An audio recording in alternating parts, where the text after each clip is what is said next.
안녕하십니까. 조갑제TV 시청자 여러분, 저는 조갑제닷컴의 조세별입니다. 지금 시각은 2020년 12월 20일 정오를 가리키고 있습니다. 이명박 정부에서 외교통상부 차관 그리고 청와대 외교안보 수석을 지냈던 천영우 전 수석이 운영하는 천영우 TV가 있습니다. 자, 여기서 얼마 전에 이런 영상을 올렸습니다. 미국 대선이 대한민국에 남긴 후유증, 아까운 유튜버들의 추락이라는 제목으로 영상을 올렸습니다. 이 영상을 조금 소개해 드리려고 합니다. 네, 이분은 외교 전문가입니다. 주영 대사를 지내기도 했고 노무현 정부 시절에는 육자회담 수석 대표를 지내기도 했습니다. 이명박 정부 들어서 외교통상부 차관을 거쳐서 청와대 외교안보 수석을 지낸 분입니다. 이분은 이 영상을 통해서 미국 대선을 간단히 평가를 했습니다. 이뿐 아니라 미국 대선을 통해서 국내 유튜버 농객들의 옥석이 가려졌다라고 주장했습니다. 일부 우파 유튜버들이 균형 감각과 판단 능력이 확증 편향에 의해서 마비가 되어 있더라. 이런 사실을 지적했는데요. 내용 잠깐 소개해 드리겠습니다. 자, 먼저 이번 대선은 미국의 법치주의와 관료 시스템이 트럼프를 이긴 선거다라고 평가를 했습니다. 자, 이렇게 말합니다. 자, 미국 선거인단이 지난 12월 14일 조 바이든을 제46대 미국 대통령으로 정식 선출했다. 그간 트럼프 법률팀이 수많은 소송을 제기했지만 조직적인 부정선거 증거를 법정에서 하나도 제시하지 못했고 트럼프가 임명한 친공화당 연방 판사들조차 소송을 모두 각하했다. 심지어 트럼프의 충견이라고 할 수 있는 윌리엄 바 법무장관, 또 연방 겸직이죠. 법무장관 겸 연방검찰총장까지 주군을 거역하고 부정선거의 증거가 없다라고 발표하는 촌극도 벌어졌다. 자, 이제부터는 트럼프도 바이든이 당선된 사실 자체를 부정하는 것은 불가능하다. 그렇게 하면 완전히 정신병자로 취급을 받을 것이다. 다만 믿거나 말거나 바이든이 부정선거로 당선되었다는 음모론을 평생 떠들고 다닐 자유는 있다. 트럼프는 오바마도 부정선거로 당선되었다는 주장을 굽히지 않은 사람이다. 진실을 믿는 게 아니라 자기가 믿는 게 진실이라고 주장하는 전형적인 인간이다. 미국에서 태어나지 않으면 대통령 출마 자격이 없는데 오바마가 미국에서 태어난 사실 자체를 부정했다. 하와이에서 태어난 출생 증명서를 보여줘도 위조 증명서라고 우기던 사람이다. 그런 자가 자신이 선거에서 진 사실을 인정할 리가 있겠는가? 저는 음모론을 펼치는 분들의 성향이 대체로 이러하다라고 생각이 되어지는데요. 그것이 사실이 아니다라고 관련 증거를 들이밀어도 믿지를 않죠. 부정합니다. 그러면서 또 다른 의혹을 가지고 와서 그럼 이거에 대해서 설명해 봐라. 또 이거는 어떠냐? 계속 또 다른 음모와 또 다른 의혹들을 계속 이어갑니다. 그래서 비슷한 지적을 하는 것 같은데요. 자, 계속 보겠습니다.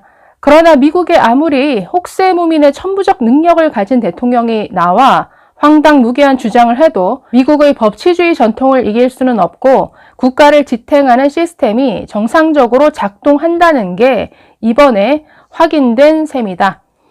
미국 정치가 극단적 대결로 난장판이 되고 포퓰리즘이 난무하고 과학과 이성을 부정하는 수준 이하의 대통령이 나와 선거 결과에 불복하는 일이 벌어지고 거짓말로 광팬들을 선동해도 사법부와 관료 시스템은 꿋꿋하게 중심을 잡고 맡은 바 소임을 충실히 이행한다는 게 확인이 되었다.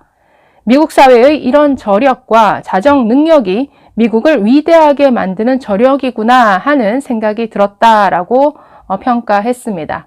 자, 그러면서 이번 미국 대선에서 트럼프가 낙선함으로써 피해를 입은 자들이 국내에 있는데 자, 누구일까요? 한번 보겠습니다. 그런데 트럼프 낙선으로 한국 내에 소위 컬렉터럴 데미지를 입은 사람들이 있다라고 했습니다. 자, 여기서 컬렉터럴 데미지라는 것은 제3자가 입는 의도되지 않은 피해를 말합니다. 예를 들어서 전쟁에서 민간인이 오폭으로 피해를 입는 경우가 이 collateral damage에 해당이 되겠죠. 자, 먼저 미국과 북한의 정상회담에 목숨을 걸고 있던 문재인 정부가 최대의 제3자 피해자다라고 지적을 했습니다. 오죽하면 미국 대선이 끝나자마자 여당 의원들이 코로나가 창고라는 워싱턴으로 달려가 북한에 긍정적인 시그널을 보내야 한다고 호소하고 다녔겠는가. 자, 그래서 가장 큰 피해자는 문재인 정부다라고 지적을 했는데, 자, 그런데 문재인 정부 외에도 트럼프 낙선으로 피해를 본 사람들이 있다라는 것이죠. 바로 트럼프를 메시아로 떠받들면서 당선을 철석같이 믿던 국내 유튜버들이다라고 이렇게 지적합니다. 자, 이렇게 말합니다. 이번 미국 대선은 유튜버 논객들의 소양과 내공을 시험하고 옥석을 가리는데 결정적 기여를 했다. 그동안 훌륭한 유튜버로 알고 있던 자들 가운데 이번에 균형 감각과 판단 능력이 확증 편향에 의해 마비되어 있는 자들이 확연히 드러났다. 믿음의 세계와 현실 세계를 구분하지 못하는 자들의 미천이 폭로된 것이다 라고 이렇게 지적했습니다. 믿음의 세계에 갇혀 있다 보니까 이 현실에서 아무리 증거를 들이밀어도 믿지 않더라는 것이죠. 자, 또 이렇게 말합니다. 미국인들은 각자의 이해관계와 정치 성향에 따라 공화당 또는 민주당, 양당 가운데 하나를 지지하기 때문에 어느 정도 표심이 확증 편향에 좌우되는 것은 어쩔 수가 없다. 그러나 미국 대선 결과에 직접적인 어떤 이해관계에서 떨어져 있는 한국 사람들은 미국 사람보다는 비교적 객관적이고 중립적인 입장에서 큰 그림을 볼 수 있는 이런 이점을 가지고 있다.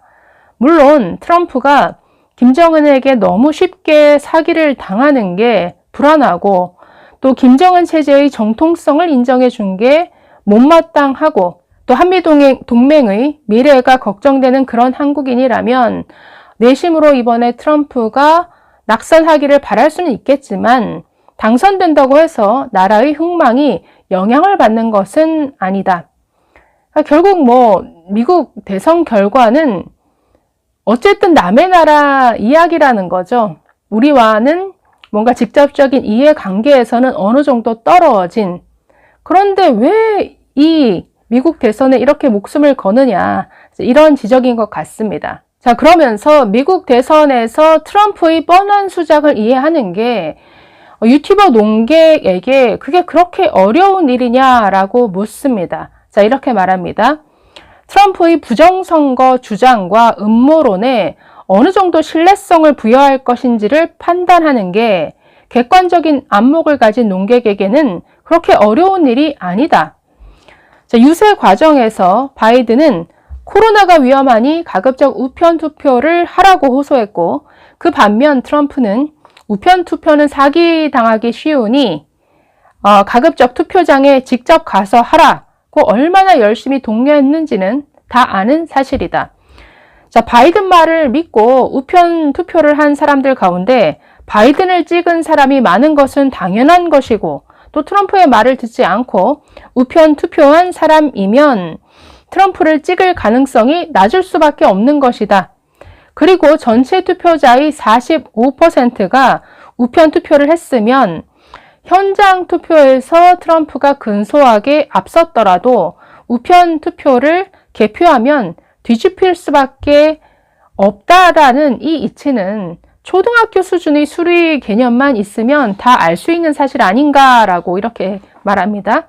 트럼프가 우편 투표가 자기에게 불리한 걸 잘 아니까 유세에서 우편 투표를 하지 말라고 절박하게 호소한 것이고, 투표 후에는 우편 투표 개표를 저지하기 위해 온갖 꼼수를 다 부리다가 이게 모두 묵살이 되자 우편 투표는 모두 부정인 것처럼 떠벌리는 것 아닌가. 이 뻔한 수작을 이해하는 게 그렇게 어려운 일인가 라고 묻습니다. 자, 그러면서 그럼에도 불구하고 이 미국 대선은 트럼프가 진 것이지 공화당이 진 것은 아니다라고 평가를 합니다. 자, 이렇게 말합니다. 정작 주목해야 할 놀라운 사실은 코로나 확산을 방치한 결과 세월호 희생자의 1000배에 가까운 사망자가 발생했는데도 총 득표 수에서 트럼프가 고작 700만 표, 선거인단 538명 투표에서 74표밖에 지지 않았고 하원에서는 오히려 공화당 의석이 늘어났다는 사실이다. 이것은 무엇을 의미할까? 트럼프가 진 것이지 공화당이 진 선거는 아니라는 의미다라고 이렇게 말합니다. 자, 그러면서 공화당과 트럼피즘은 바이든을 견제하고 국정 운영의 발목을 잡는 데 충분한 힘을 갖고 있다. 이것이 앞으로 미국 국내 정치에서 중요한 변수가 될 것이다 라고 말했습니다. 자, 그러면서 이번 미국 대선이 믿을 수 있는 유튜버와 믿기 어려운 유튜버를 분간할 소중한 잣대를 제공했다는 측면에서 의외의 소득도 있었다라고 평가를 했습니다. 자, 이렇게 말합니다. 금년에 유튜버들의 신뢰성을 검증할 결정적 계기가 한 번 더 있었다. 바로 뭐냐면 지난 4월 김정은 유고설이 퍼졌을 때다. 그때 김정은 유고설을 확대 재생산해서 재미를 보고 이번에도 트럼프의 부정선거 주장을 맹신하고 음모설을 확대 재생산하는 데 앞장선 유튜버들은 앞으로 믿지 않는 게 안전하다라고 지적합니다.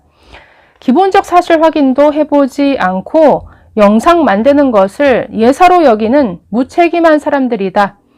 보는 시각에 따라 주장은 얼마든지 다를 수 있지만 사실 확인을 소홀히 하는 유튜버는 신뢰할 수 없다.